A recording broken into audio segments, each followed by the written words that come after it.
பயம், திகில். ஏதோ ஒரு காரியம் உன்னை பயப்படுத்துற மாதிரி இருக்குதா? உங்களுக்கு ஒரு திகிலை உண்டாக்குற மாதிரி இருக்குதா? என்ன ஆகுமோ எப்படி ஆகுமோன்னு கலங்கி கொண்டு இருக்கிறீங்களா?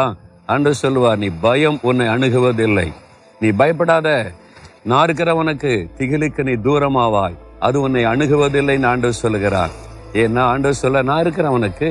வானத்தின் பூமி உண்டாக்கினவர், சாத்தானின் தலையை நசிக்கினவர், செங்கடலை பிளந்தவர், எரிகவை விழத்தள்ளினவர், யோர்தானை பிரிந்து நிற்க பண்ணினவர், காற்றையும் கடலையும் அதட்டினவர். நான் உன் கூட இருக்கிறேன்ல, பிறகு எதுக்கு நீ பயப்படணும்? பயப்படாத. சூழ்நிலை கண்டு பயப்படுகிற மாதிரி அலைகள் வரலாம், அது பின்வாங்கி போய்விடும்.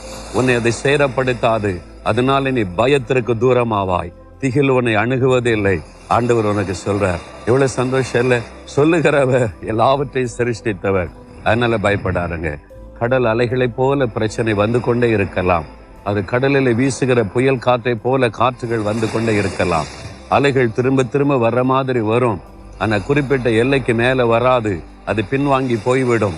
பயப்படுற மாதிரி பிரச்சனைகள் உங்களுடைய வாழ்க்கையில வந்து கொண்டே இருக்கும். ஒண்ணு மாற்றி உங்களை சேதப்படுத்த முடியாது, உங்களை அழிக்க முடியாது, உங்களை மேற்கொள்ள முடியாது. என்னால் காற்றையும் கடலையும் அதட்டி அமைதல் படுத்துகிற ஆண்டவர் கூட இருக்கிறார். சரியா? இப்ப நீங்க சொல்றீங்களா, நான் பயப்பட மாட்டேன் ஆண்டவரே, நான் இனிமே திகில்ல அடைய மாட்டேன். நீங்க எனக்கு இருக்கிறீங்க சொல்றீங்களா விசுவாசத்தோட? தகப்பனே, உம்முடைய வாக்குத்தத்தத்திற்காய் ஸ்தோத்திரம். நான் பயப்பட மாட்டேன், திகிலுக்கு இடம் கொடுக்க மாட்டேன். நீர் என்னோடு இருக்கிறீர், எங்களோடு இருக்கிறீர். பயப்படுகிற மாதிரி ஒன்றும் நடக்காது, எதுவும் சேதப்படுத்த முடியாது. எனக்கு ஜெயம் கொடுக்கிற தேவனுக்கு ஸ்தோத்திரம், ஸ்தோத்திரம், ஸ்தோத்திரம். இயேசு கிறிஸ்துவின் நாமத்தில் ஆமென்.